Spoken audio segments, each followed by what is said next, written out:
Ser podcast. En La Ventana acontece, que no es poco, un relato personal de la historia, con Nieves con Costrina, Cadena Ser.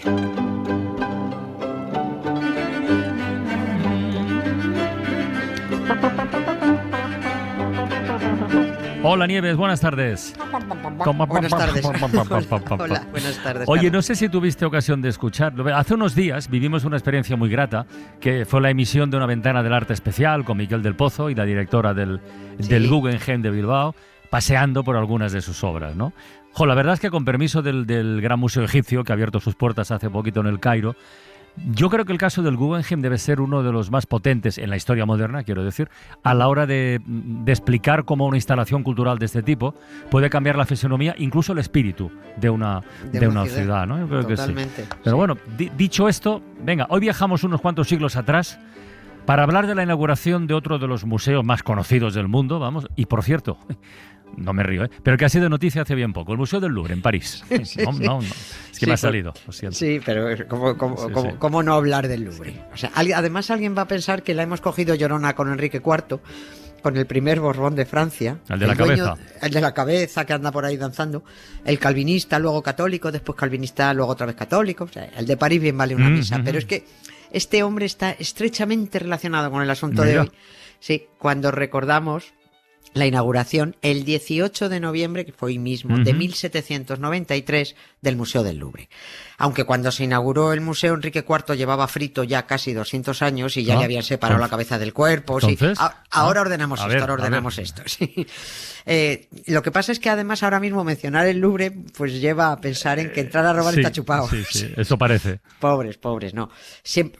Esto es así siempre y cuando tú tengas primero espíritu de ladrón cutre, que te crees que no te van a pillar, pero vas dejando rastro de ADN por donde pasas. Entonces, claro, lógicamente te pillan. Pero robar, lo que viene a ser entrar a robar y salir con algo, parece relativamente fácil. Ya robó un italiano, lo contamos en su momento, la Gioconda en 1911, claro. Se la metió debajo del gabán y salió andando por la puerta. En 1906... de 50 piezas de arte ibérico, que tenían en el Louvre, apenas quedaban 20 porque el que quería echaba mano y se llevaba una. Que por cierto, Picasso estuvo pringado en uno de estos robos, esto ya está contado. Lo contamos, también. Sí. También te digo que quien roba a un ladrón, oye, pues 100 años de perdón. Ya. Porque todo el arte ibérico nos lo habían mangado a nosotros. Pero bueno, en vez de cebarnos en las desgracias del Louvre, el museo más concurrido del mundo, mejor conocer su ajetreada y sangrienta historia.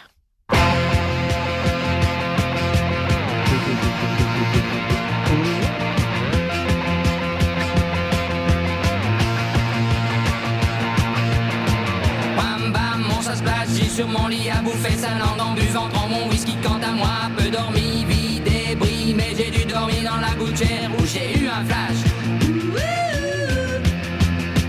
En 4 couleurs. Allez hop, un matin, une louloute est venue chez moi, poupée de cellophane, cheveux chinois, un sparadrap, une gueule de bois, a bu ma bière dans un grand verre en caoutchouc, comme un indien dans son igloo, ça plane pour moi. A ver, ¿a dónde nos vamos para tirar del hilo? Antes de llegar a la inauguración del Louvre como museo. Nos vamos muy atrás, vamos al siglo XII. Siglo XII, pero bueno, solo para decir que un rey, del que no digo ni el nombre porque se nos va a olvidar en medio minuto, este hombre construyó una torre defensiva para defenderse de los cansinos ingleses que no paraban de atacar París. Eso fue el Louvre en sus inicios, un torreón defensivo. Luego otro rey se metió en obras para irse a vivir allí, otro rey más amplió, otro más siguió ampliando, y bueno, así llegamos hasta nuestro colega Enrique IV, que este es el que decide acometer un gran diseño para convertir aquella fortaleza medieval que había ido creciendo a base de ampliaciones de unos y otros, para convertirlo en un gran palacio. Dice Enrique, si yo tengo que vivir aquí, yo me cargo todo vestigio del Louvre y yo lo reconstruyo. Y efectivamente, reconstruyó, alicató hasta el techo. ¿Por qué? Pues para borrar la memoria del baño de sangre que se había producido en el Louvre la famosa noche de San Bartolomé, claro. En la que los católicos masacraron a los protestantes. Sí, claro, sí. Ostras. Porque es que fue en el Palacio del Louvre donde estaban alojados todos los protestantes aquel agosto de 1571, que habían ido a la boda de Enrique con Margarita, la hija de Catalina de Medici. Lo tenemos reciente esto. Todos, absolutamente todos, menos Enrique, por haberse casado con la muchacha, fueron asesinados. Todos.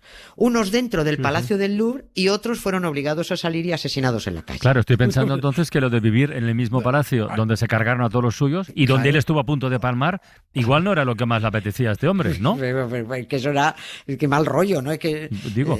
Y además es que estaba todo igual. Eso era como entrar a la casa del terror. Por eso dijo, mira, yo le doy la vuelta a este palacio sin reparar en gastos, porque encima pagan los franceses. O sea, que me lo arreglen todo. Primero, dijo él, quiero una gran galería que una el Louvre con el Palacio de las Tullerías. Señor Majestad, debieron decirle, a ver, que esos son 460 metros de galería. Es un cachito. Que son casi medio kilómetro, dice, como 100 kilómetros y medio.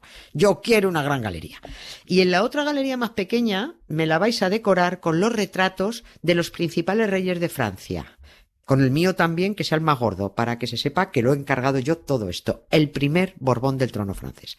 Y bueno, pues seguía metido en obras cuando Enrique IV sufrió en 1610 el atentado del Sí, fue un católico fanático que nunca se creyó que la conversión del Borbón fuera cierta y se lo cargó. A Enrique IV se lo llevaron moribundo al Louvre y allí terminó de cascar. O sea, que se libró la noche de San Bartolomé de morir asesinado por los católicos en el Louvre, pero acabó muriendo en el Louvre porque se lo cargó un católico en la calle. Pues digo yo que estaría de Dios, de alguno de sus dioses, porque como este chaquetero cambió tanto, vete tú a saber cuál de ellos lo llamó a su seno.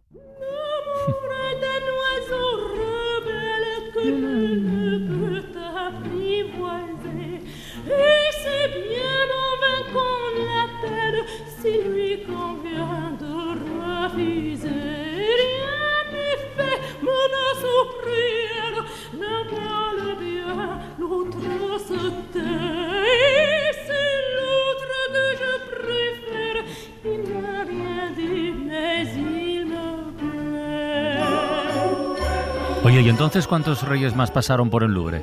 Antes de pasar a ser un museo, quiero decir. Poca cosa, ya no pasaron mucho. Un par de ellos solo, un par de ellos. Aquello como palacio estaba agafado por muchas obras que hicieran. Yeah. Allí vivió Luis XIII, que era el hijo de Enrique IV, y luego llegó el nieto, que ya era el repollo fashion victim, Luis XIV, que a este todo se le hacía poco. Es verdad que completó casi todas las obras previstas y con él se cumplió el plan de los Borbones en Francia, que como siempre disparan con pólvora ajena, pues para conseguir sus caprichos. Ahí sí, el Louvre se convirtió en el palacio más suntuoso de Europa, para el soberano más brillante de Europa, en la ciudad más grande y más chupiguay de Europa. Que, a ver, también es cierto que el Palacio del Louvre estaba bien como palacio, pero entonces se dieron cuenta de que la asquerosa plebe había ido rodeándolo con sus casas y además no había jardines. Solo casas, gente molesta alrededor. Y entonces dijo Luis XIV eso de aquí no hay quien viva. Aquí no. Y se metió en más obras, pero en Versalles. El Louvre fue abandonado a su suerte, se fue deteriorando, porque es lo que tienen tanto las cabañas como los palacios. Si no los usas, si no los vives, se estropean. Pero no todo el mundo abandonó el Louvre y las Tullerías. No olvidemos que los dos palacios estaban unidos por esa medio kilométrica galería, ¿eh?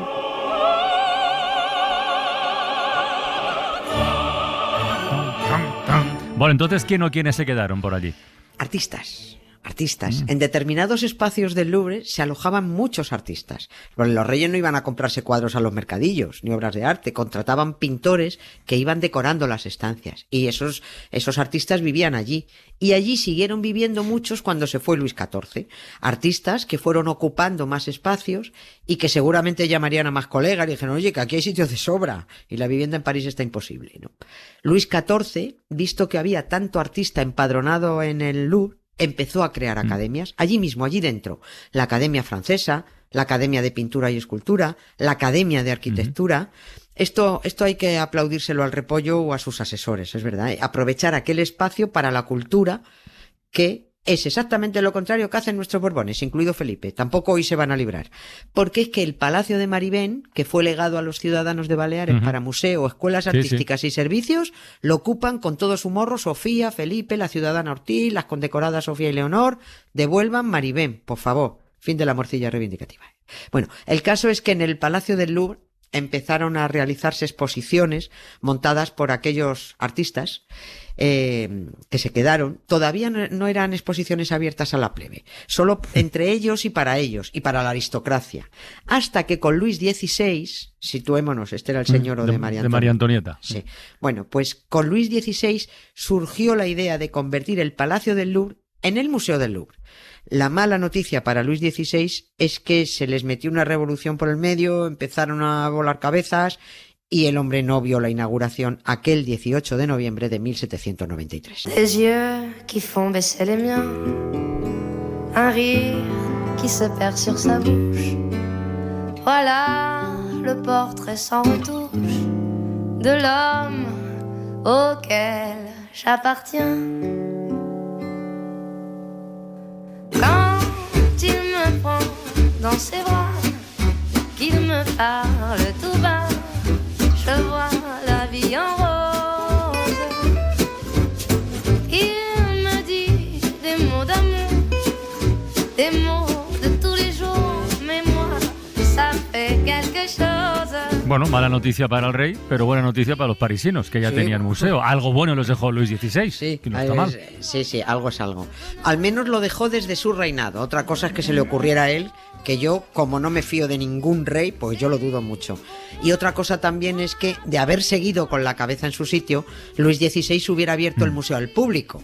Siempre se atribuye a los reyes... Siempre se les atribuye las ideas, las creaciones, pero luego cuando rascas descubres que la mayoría de las veces las instituciones culturales no nacían ni por iniciativa del rey, ni mucho menos por su empeño, la mayoría, nacía gracias a sus asesores. Pero claro, pasan a la historia esas instituciones como los reyes como los artífices.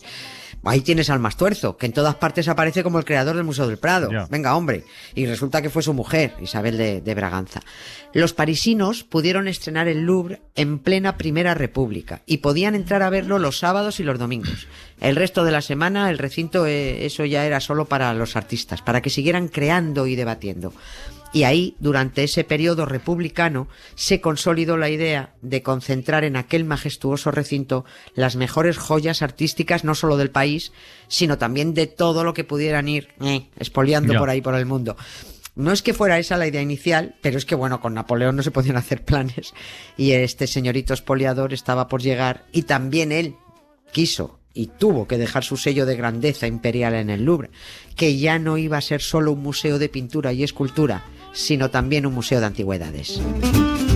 Il me l'a dit, me l'a juré pour la vie, et dès que je l'aperçois, alors je sens moi mon cœur qui bat. Con la abertura al territorio de las antigüedades hay que recordar que ahí llegó la egiptomanía, sí. Porque alguna momia metería en el Louvre, eso seguro, vamos. Metió todo lo que pudo. Todo lo que pillaba.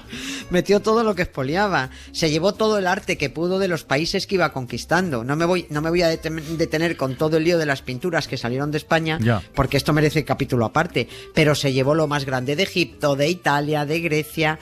Esto los franceses lo definen con el eufemismo de enriqueció las colecciones del Louvre. Qué bonito. Sí, eso sí. Es enriqueció, sí.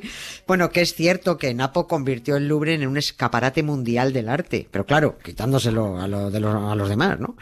Este es un debate eterno y en bucle del que nunca vamos a poder salir. Es innegable que fue con Napoleón y los 167 sabios que se llevó a Egipto cuando se descubrió aquel país preislámico, aquel brillante Egipto preislámico. Pero tan cierto como que la mayor joya que encontraron en aquella campaña napoleónica en Egipto, la famosa piedra de Rosetta, que permitió descifrar la escritura jeroglífica, no la tienen ellos, la tienen los británicos en su museo, porque cuando llegaron los british para echar a los franceses de Egipto se quedaron con la piedra. Repito lo de antes, quien roba a un ladrón, ¿no? Sí. La piedra de Rosetta la encontraron los franceses, se la llevaron los británicos y los egipcios aún se desgañitan reclamándola porque debería estar en el impresionante gran museo egipcio que acaban de inaugurar en el Cairo, ya has dicho. Y bueno, ya que hemos dejado en suerte los museos, pues yo creo que mañana más. Muy bien.